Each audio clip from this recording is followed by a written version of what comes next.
Ah non, pas du tout. Encore une fois, nous bien voyons que c'est les mêmes réponses bateau. Vous toujours voyez un président qui a dit oui, mettre l'argent par là, il met l'argent par là, il met l'argent par là. Mais en réalité, à pays là, il est toujours dans la même situation catastrophique là. Nous avons rappelé que effectivement, depuis le 17 juillet, nous mobilisons. Ça a fait plus de 8 mois qu'il y a des salariés qui sont sans salaire, d'accord, qui sont travail pour qu'ils bitent parce qu'ils ont décidé de suspendre parce qu'ils ont refusé de prendre un piqui. On piqui que nous avons bien vrai jour là les effets secondaires graves qui ni. Et ils ont fait des études pour montrer quantité effets secondaires qui ni. Et quantité de pays en dehors qui prend des décisions, qui a supprimé les mesures restrictives, sauf la Guadeloupe, ou pas attendre rien. Et là, on a parlé des problèmes là. Là, on a mis face à la responsabilité à eux. Là, on a dit, mis la Guadeloupe, dans quelle situation nous y est. Et qu'il faut trouver une solution à cette situation là, ça. Eh bien, quand on a dit, on n'a pas de compétences à eux. Quand on a dit, oui, j'ai réfléchi. Mais quelle solution qu'on a apporté pour travailler? Pour solution, pour réponse, pour retour, rien. Alors, nous venons dire comme ça. Que quand il est là, arrêtez la bêtise. Arrêtez de parler. Arrêtez de dire n'importe quoi. Et à dans plénière là qu'est-ce qu'on fait là, faut prendre en délibération pour sortir de crise et réintégrer l'ensemble des personnels suspendus et reballer les libéraux travail à eux. Oui, mais de toutes les manières, nous avons l'idée que c'est nous qui vivons dans des Guadeloupes différents. Hein. Nous ne pouvons pas vivre dans la même Guadeloupe là. Hein. Moi, c'est ça rendre moins content, puisque là, on a écouté, yo parler, effectivement, ils ont l'impression qu'ils ont fait tout bité, ils ont fait tout bité. Hein. Alors que là, on a ouvert les yeux, on a gardé petit brin qui a passé dans le pays là, on a bien voir la situation là. On a bien voir que l'offre de soins est totalement disloquée, qu'ils n'ont pas en capacité de prendre en charge les malades. On a bien voir ça. On a bien voir qu'il y avait suspension à les infirmiers libéraux, les médecins, eh ben, les rendez-vous de plus en plus retardés, ils ne peuvent pas soigner. C'est ça la réalité. C'est ça la réalité. Et on ne peut quand même parler des problèmes à Claude, tous ces bitins-là, c'est un problème à de l'eau qui n'est pas réglé. On ne peut quand même parler de ça. On peut parler pour le moment des suspensions et des effets graves qu'il y a sur la santé humaine, sur les établissements, sur l'offre de soins. Il y a une grande souffrance en pays là, bien évidemment, mais surtout, le peuple en danger. Le peuple en nous en danger. Dans une période où, là, encore une fois, il y a promettre monts et merveilles et il y a dit moun voter parce qu'il y a fait quoi? Puisqu'il n'y a pas qu'à faire actuellement. Oui, absolument. Ça a toujours démontré, encore une fois, quand l'hôpital a passé par des murs, même si flambant neuf, même si superbement équipé, c'est surtout des soignants. C'est des malades qui viennent soigner. Aujourd'hui, là, pour passer à côté dans 3 ans et demi, on peut dire tuer le CHU. C'est tuer le CHU. Casser personnel, casser l'organisation, casser le projet, casser tout le bien. Alors aujourd'hui, là, bien évidemment, avec la crise sanitaire là, qui est passée là, avec les centaines de suspensions qu'on a prononcées, encore une fois, il faut mettre encore plus derrière. Donc il y a un paquet de travail à faire. On a travail à faire pour mettre l'hôpital là ça debout, pour battre le personnel à confiance et surtout pour battre les malades confiance. Mais le travail là, c'est encore une fois, déjà commencé avec côté là, on va rappeler. Déjà commencé à prévoir qu'ils ont transféré le corps social, le corps soignant dans le nouvel établissement là. J'ai commencé à négocier avec des dispositions sur la formation, sur l'organisation des services, sur les plannings de travail, c'est les effectifs. Bien évidemment, c'est les équipements, le matériel qui est faux pour développer un nouvel établissement là. Malheureusement, M. Vinet avait une loi à 5 août 2021 qui a dit que de toute façon, il faut licencier les gens qui ne sont pas vaccinés. Et 12 mois plus tard, nous avons constaté effectivement pas le choix.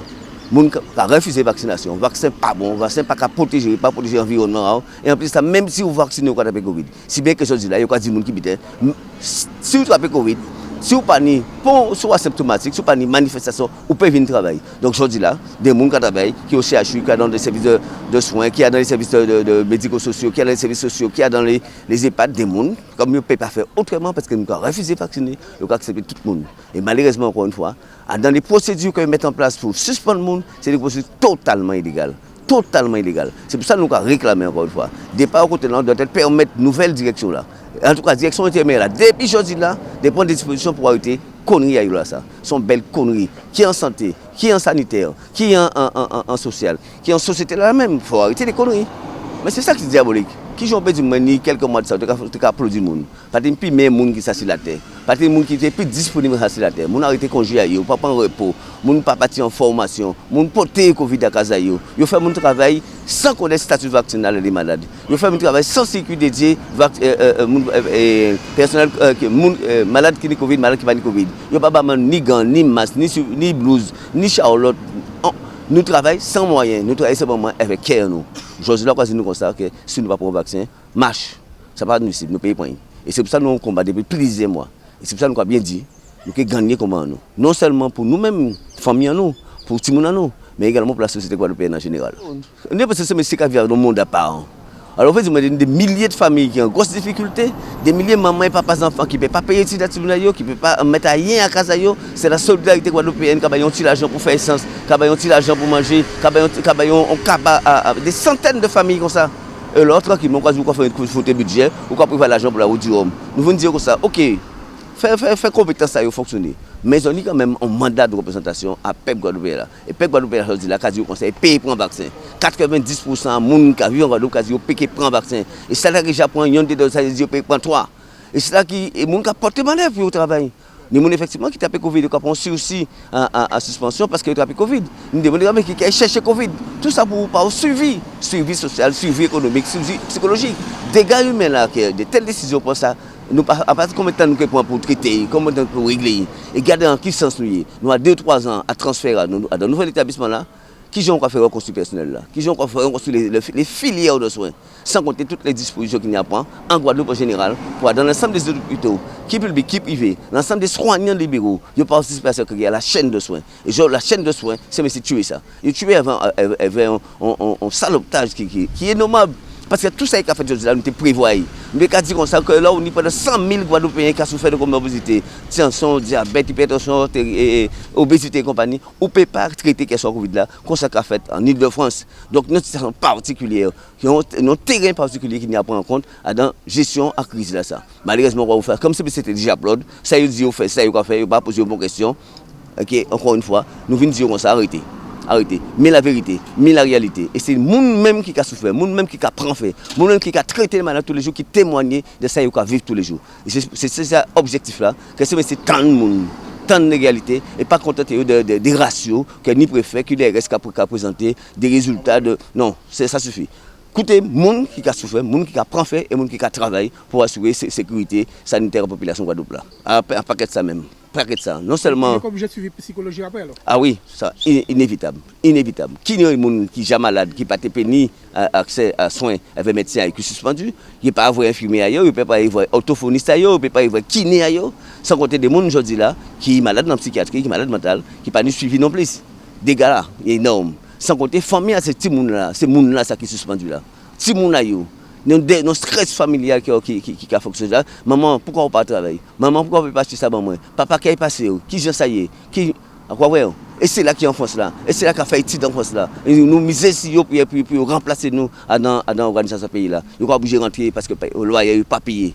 Aussi ça que j'ai de la démon qui était obligé de vendre voiture déposer casa yo, retourner avec tout le monde avec maman yo. Est-ce que vous savez ça? Est-ce que vous savez qu'il y a un paquet de soignants aujourd'hui là, un paquet de libéraux aujourd'hui là, c'est parce que nous porter on va manger nous. C'est parce que nous fait spectacle, nous des artistes qui nos forces qui nous fait si nous ni on l'argent au moins pour nous venir assis piquer là pour exprimer détermination nous. Donc c'est ça qui est extraordinaire. C'est que malgré toute souffrance là, malgré toute tribulation, toute violence qu'on fait sur nous, nous sommes très fiers de ça, de position que nous prenons. D'autant que c'est une position qui est partagée par la population guadeloupéenne là, dans la large majorité. Guadeloupéens forts, Guadeloupéens belles, Guadeloupéens vaillants. Et c'est ça qui est important pour nous. Oui, nous, à Sentinelle, nous faisons partie de ce collectif là, nous avons un collectif là qui est en lutte là. Et c'est normal que nous là, même si au premier chef c'est les soignants qui sont concernés, encore que tout le monde savent, ça y est passé. C'est une situation qui ne peut pas durer. Et donc il faut que les gens qui ont au pouvoir, qui dépositaires d'un certain nombre de mandats, prennent des dispositions. Alors, effectivement, nous avons fait partie aussi à les politiques que le président Chalus recevra depuis la semaine passée, qui a consigné recevoir. Là, nous avons un échange qu'on dit à l'éveil, mais en toute franchise. Et très sincèrement, nous expliquer qu'il y a des possibilités d'agir.